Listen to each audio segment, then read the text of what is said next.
bulan Sya'ban itu termasuk bulan yang sangat penting untuk kita menyiapkan diri memasuki bulan suci Ramadan. Pada bulan Sya'ban itu kita melatih diri kita atau mempersiapkan diri kita untuk menghadapi memasuki bulan Ramadan, baik dari aspek fisik maupun spiritual, semuanya kita siapkan.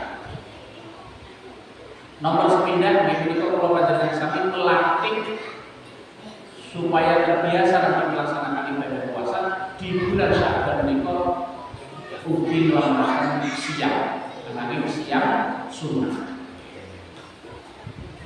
Diriwayatkan oleh Aisyah radhiyallahu anha bahwa Rasulullah tidak menjalankan puasa selama sebulan itu kecuali pada bulan Ramadan. Untuk puasa sunnah yang paling banyak dikerjakan oleh beliau adalah pada bulan Sya'ban. Supados secara fisik sudah balik, pencernaan kita sudah teradaptasi, terbiasa melakukan siang, mangke wajib itu tanggal 10 Ramadan dan saat terus itu bulan dengan pun kaget makin. Bila saya menikah lagi tasik kata kesempatan kita sangat anak-anak siang sunnah bulan Sya'ban menikah saat Senin Kamis poso ayam ubin itu poso hari-hari putih. Ini menikah tanggal 13, 18, tanggal 19 bulan-bulan Hijriah, termasuk bulan Sya'ban. Nikah 13 kali puasa ayam ubin, puasa hari putih. Tersebut tanggal-tanggal itu bulan bersinar dengan penuh dengan putih.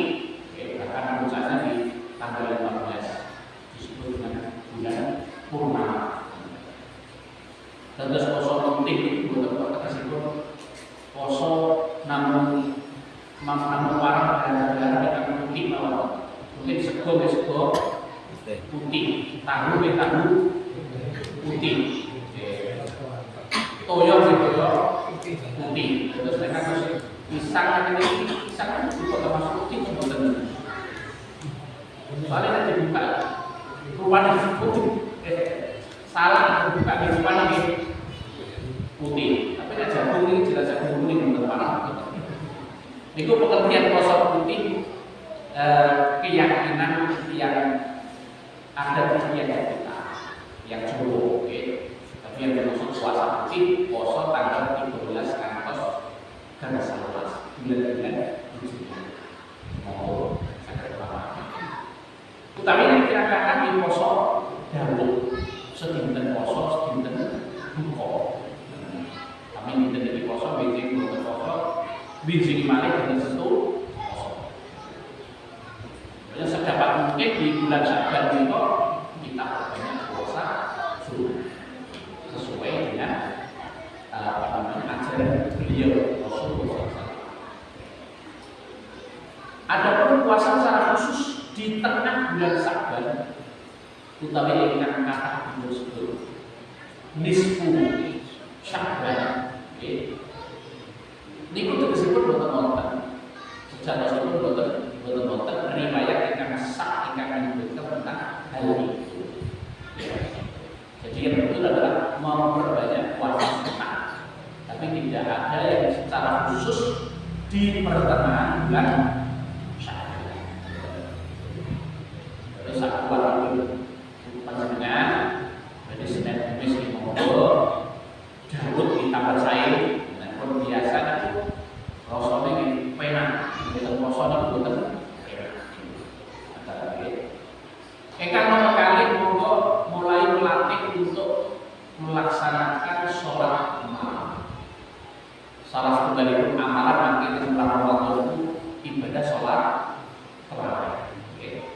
Sholat malam yang dilaksanakan secara berjamaah di awal malam itu namanya sholat tarawih.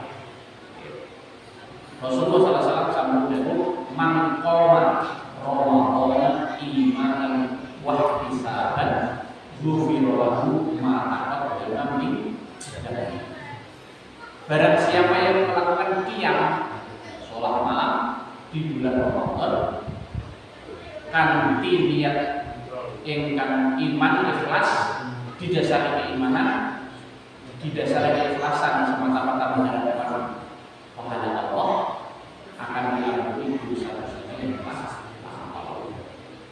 Sebelum masuk Ramadan kita lalui untuk qiyam lain.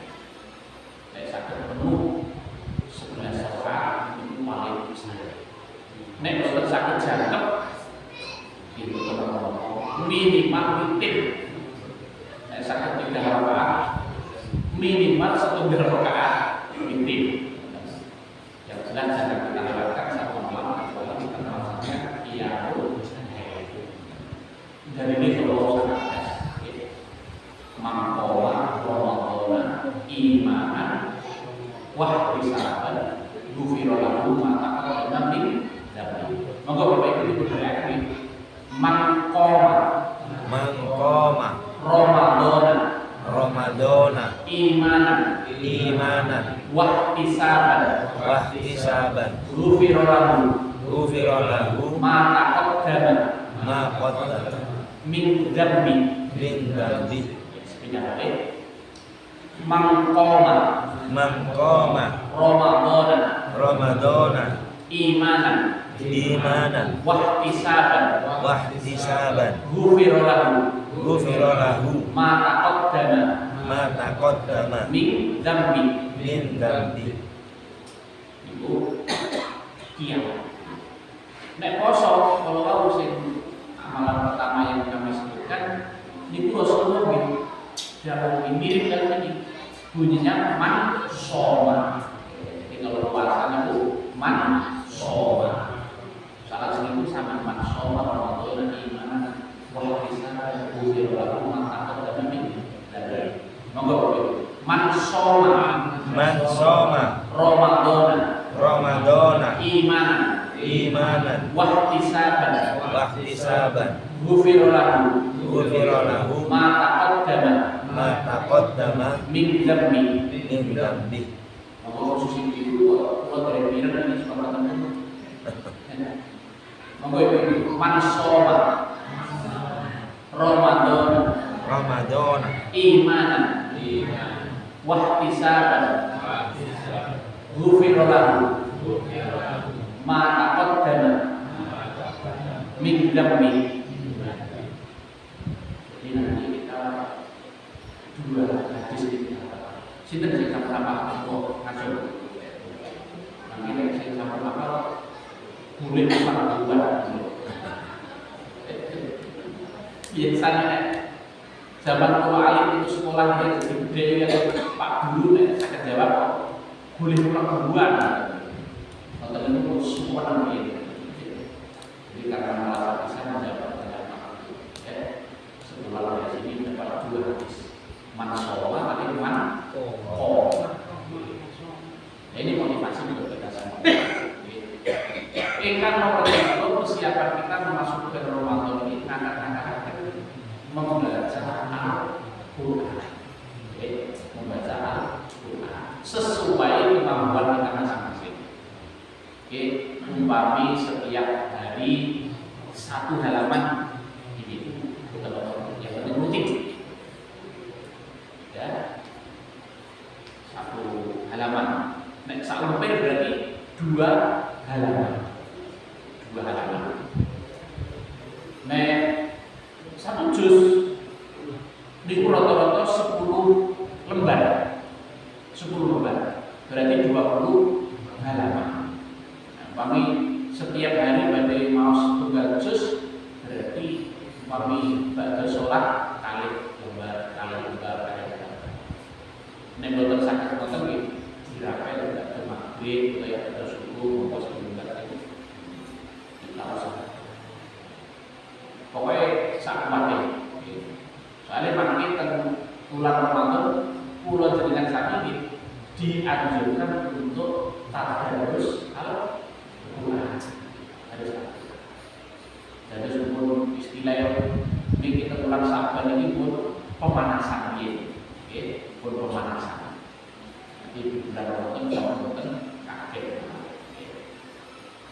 lan ingkang nomor sekawan atus biasanya pun kula dengan sami biasanya nakah-nakahaken ngelawakaken ibadah zakat, infak lan sedekah.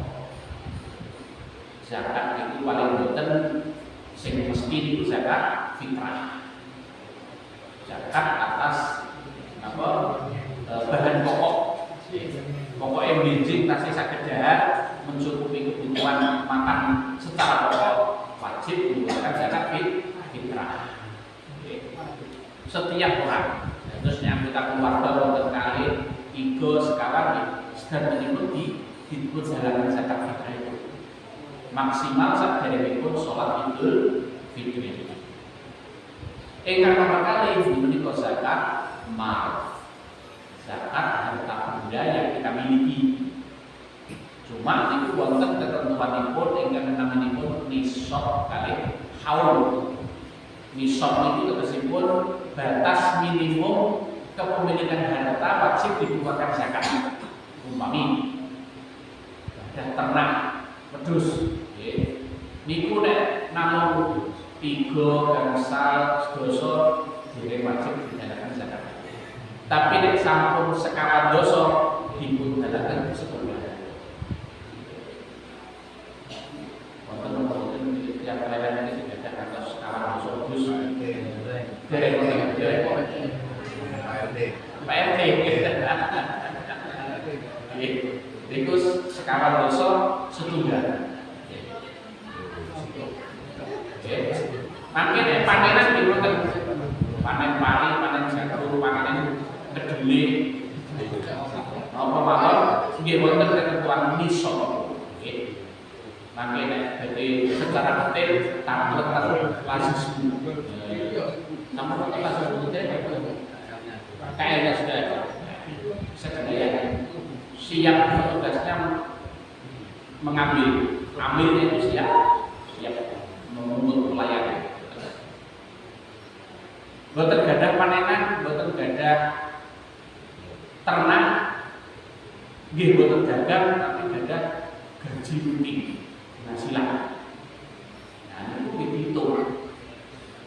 Gaji atau penghasilan itu zakatnya adalah zakat profesi, zakat penghasilan. Itu nisabnya adalah senilai 85 gram emas dalam 1 tahun.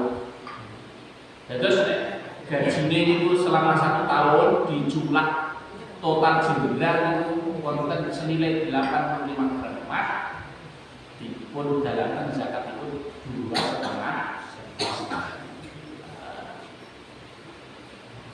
Terus umpami 100 juta berarti zakatnya keluar 2,5 juta. Tapi nek dereng ngantos senilai itu nggih dereng zakat. Dereng dizakat. Nek dereng dizakati tapi jenengan badhe kersa infak sedekah nggih tambah saya. Nah, infak sedekah niku boten wonten watesanipun. Pinten mawon jenengan dalaken boten masalah. Nggih, boten wonten batasan secara khusus. Itu namanya infak kali sedekah. Di bulan Ramadan itu juga sama, dilipat gandakan pahala. Nah, itu Bapak Ibu kan bagian pertama. Ini berarti termasuk pengajian tentang Ramadan dan sama pengajian tadi. Yang pertama kita bersiap untuk menyongsong masuknya bulan Ramadan. Ingkang nomor kali dalam kesempatan yang sangat baik ini Bapak Ibu, kita juga harus selalu berusaha untuk meningkatkan kualitas ibadah kita kepada Allah Subhanahu wa Ta'ala. Di samping itu juga kualitas hablum minan nas kita, hubungan dengan sesama manusia. Bahkan ayat-ayat yang membicarakan tentang ketakwaan kepada Allah Subhanahu wa Ta'ala sebagian besar itu justru berhubungan dengan sesama manusia, utawi hablum minan nas. Nek hablum minallah gampang, pokoknya dengan sholat, poso, wajib zakat, wajib dilakukan. Tapi hubungan dengan sesama manusia ini kadang-kadang rumit alias ruwet. Kadang-kadang tidak sama sirah mumet begitu. Hablum minan nas. Nah ini ya, Al-Quran banyak sekali membahas ketakwaan kita kepada Allah, hubungannya hablum minan nas. Oleh karena itu kita harus betul-betul menjaga hubungan baik dengan Allah, hablum minan nas, maupun hubungan baik dengan sesama manusia. Wonten 6 perkara yang akan kita bahas pada kesempatan ini, Bapak Ibu, sama yang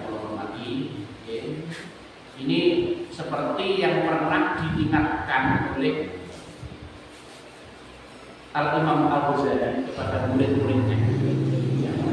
Jadi mereka diingatkan terhadap 6 perkara yang membuat kita akan semakin dekat kepada Allah, atau sebaliknya kita bisa menjadi semakin jauh kalau kita tidak menemukan dan sebagainya. Beliau pernah bertanya kepada murid-muridnya, ketika berkumpul kita kan harus kita niki untuk maksud taklim kita niki, ditanya murid-muridnya ini, ya, nah anak-anakku semuanya, apa yang paling dekat dengan kita di dunia ini?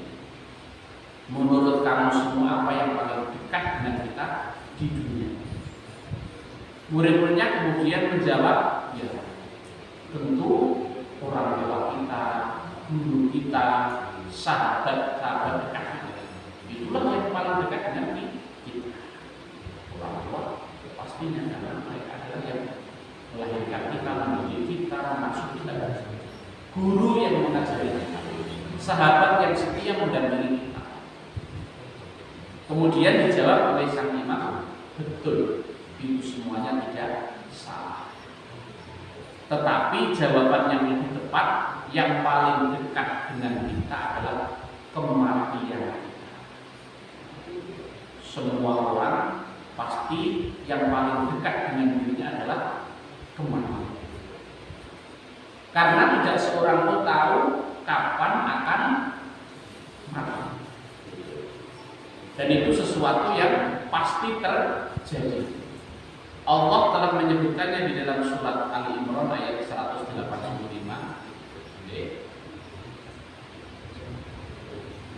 Kullu nafsin dha'iqatul maut. Setiap yang bernafas, setiap jiwa itu pasti akan merasakan mati. Pasti merasakan mati. Berarti kan sesuatu yang pasti. Wa innama tuwaffawna ujurakum yaumal qiyamah.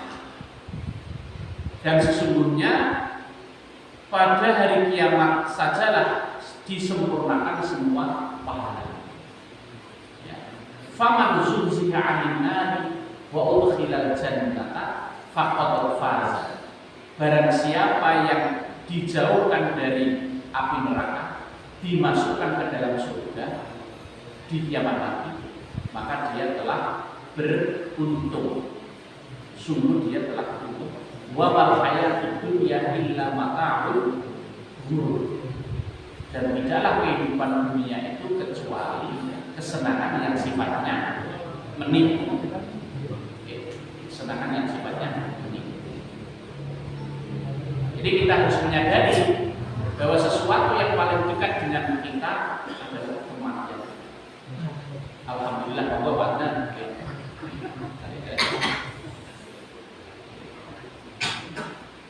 Nuhun sewu niki tadi sudah kita mulai saja ini juga. Tadi sudah diceritakan oleh Pak Uja, Pak Benar sudah ada mundur sedikit atas segala alhamdulillah sudah manjur dalam itu ada manjur dalam urusan yang dimudahkan oleh Allah. Sudah sehat insyaallah. Karena imam kita di Muhammadiyah Bidang ya Pak Adnan ini. Kemudian sekjennya Pak Tarmuji.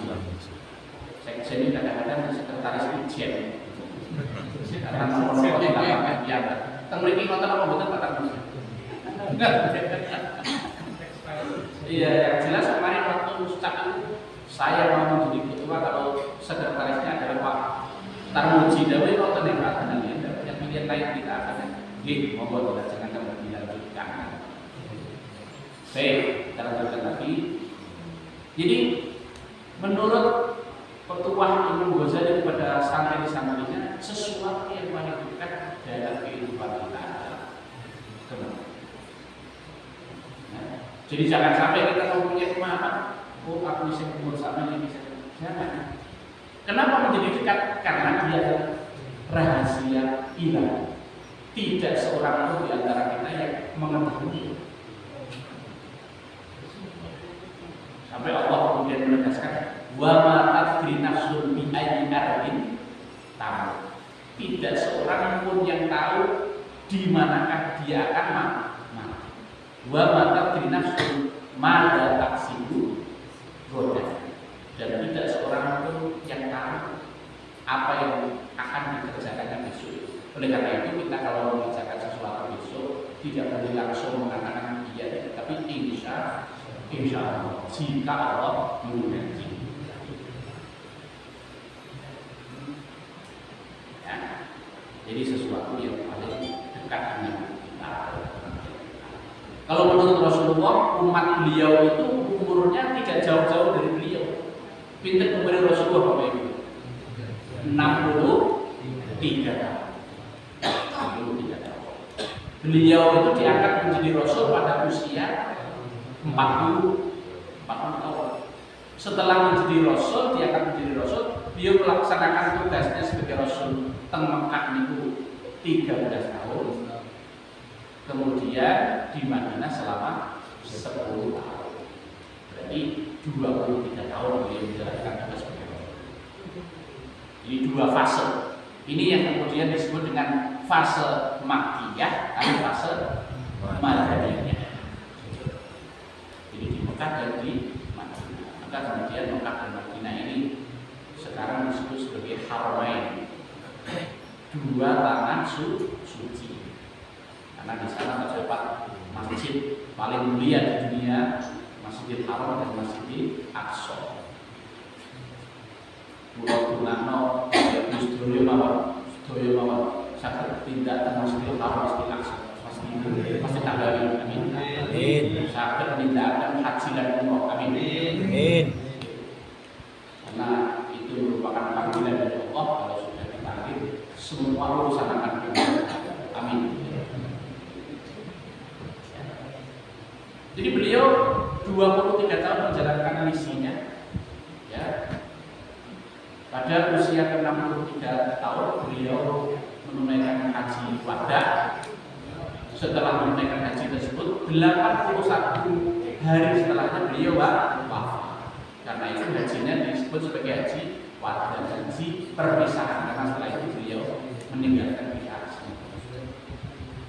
Bapak Ibu para jamaah yang kami hormati, ingkang nomor kali beliau Al-Imam Al-Ghazali juga menanyakan kepada murid-muridnya, kalau tadi yang paling dekat anak-anakku, apa yang paling jauh dalam kehidupan kalian?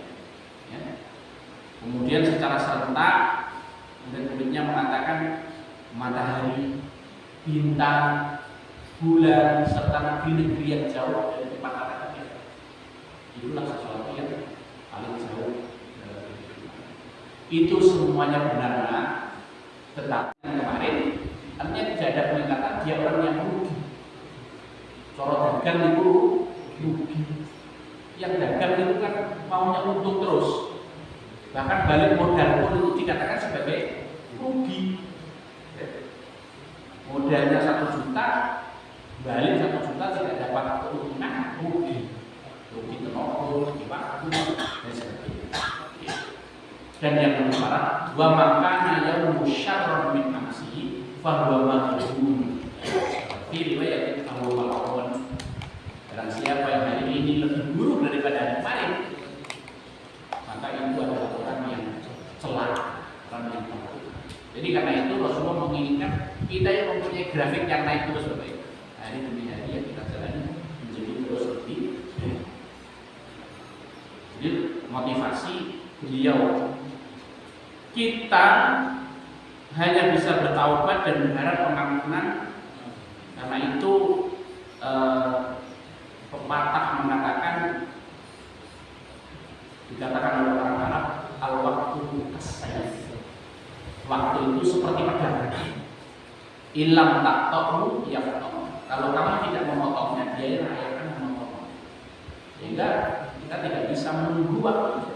Kita harus menyesuaikan dengan waktu. Yang tadi di laut, ya, kita habis sholat maghrib, tiba-tiba sudah masuk di isya. Begitu. Jadi mulai dari detik ke menit, menit ke jam, jam kemudian ke hari, hari ke minggu, bulan, bulan ke tahun, terus umur kita semakin berkurang dan berkurang kalau kita tidak cepat bertambah. Pada akhirnya kita akan menjadi tadi yang dikatakan Rasulullah, malah merugi, ya, celaka, ya, dan akan terlantar. Nah, mati dan waktu itu adalah rahasia yang ada di tangan Allah Subhanahu wa Ta'ala. Kita tidak pernah tahu, ya, kita kapan akan meninggalnya. Itu menjadi rahasia. Kenapa menjadi rahasia? Supaya kita selalu bersiap-siap sewaktu-waktu. Karena itu kan jelas sekali perintah Allah kepada kita. Ya ayyuhalladzina amanu taqullaha haqqa tuqatih wa la tamutunna illa wa antum muslimun. Wahai orang-orang yang beriman, bertakwalah kamu kepada Allah dengan sebenar-benar takwa. Jangan sampai kamu mati kecuali mati dalam keadaan Islam, menyerahkan diri. Masalahnya kita tidak tahu kapan kita akan mati, sehingga kita selalu mengkondisikan setiap waktu kita selalu berislam, sehingga sewaktu-waktu Allah menghendaki kita kembali kepadanya, insya Allah dalam keadaan Islam. Kalau sudah Islam, selamat, ya, selamat. Orang kalau sudah matinya dalam keadaan Islam, insya Allah selamat. Di akhiratnya nanti selamat. Kalaupun punya dosa-dosa akan diampuni oleh Allah, tapi pada akhirnya akan dimasukkan ke dalam surga. Tapi kalau seseorang itu sudah mati dalam keadaan tidak berislam, dia tidak selamat. Darinya Allah berfirman, "Wa may yabtaghi ghairal islami dinan fala yuqbala minhu wa huwa fil akhirati minal khasirin." Barang siapa yang memilih selain Islam sebagai agamanya, itu tidak diterima. Dan dia di akhirat nanti termasuk orang-orang yang rugi. Ya. Dirugi karena amal-amal baiknya itu hanya baik menurut manusia. Padahal kita ini ingin agar kebaikan kita itu menurut Allah, dan gitu. Sehingga kita mendapatkan balasan terbaik. Apa balasan terbaik? Surga. Jadi dua hal ini Bapak Ibu, kematian dan waktu, sesuatu yang masih menjadi rahasia, sehingga kita harus bisa menyikapinya dengan baik. Jangan pernah mempunyai pikiran saya masih muda, umur masih panjang. Kan tidak ada jaminan orang yang masih muda umurnya masih panjang, kan tidak ada yang bisa menjamin. Sehingga kita selalu dalam pikiran kita, hari ini harus lebih baik daripada hari kemarin dengan ketaatan, amal soleh, semua waktu kita manfaatkan untuk ketaatan. Bapak Ibu terjemahan yang kami hormati, yang nomor 3, beliau Al-Imam Al-Ghazali sudah menanyakan apa yang paling besar anak-anakku di dunia ini. Kemudian serta murid-muridnya menjawab, gunung, bumi, matahari. Itu adalah planet Allah yang diciptakan yang dalam keadaan ini. Allah menjelaskan khalaqas samawati wal ardh, diciptakan langit dan bumi, itu adalah yang besar. Itu benar, ya, itu benar. Nah, tetapi yang paling besar dari yang ada di dunia ini adalah hawa nafsu. Hawa nafsu, ya, karena hawa nafsu itulah banyak manusia yang celaka, yaitu yang tidak mampu mengendalikan hawa nafsunya. Sebagaimana disebutkan oleh Allah di dalam surat Al-A'raf ayat 179, A'udzubillahi minasyaitonir rajim. Walaqad darabna li jahannama katsiran minal jinni wal insi lahum qulubun la yafqahuna biha wa lahum a'yunun la yubsiruna biha wa lahum a'danun la yasma'una biha ulaika kal an'am bal hum adall ulaika hum ghafil. Apa nih? Kopi ini kurang atau kita gambar saja. Saat saya sama ngantuk.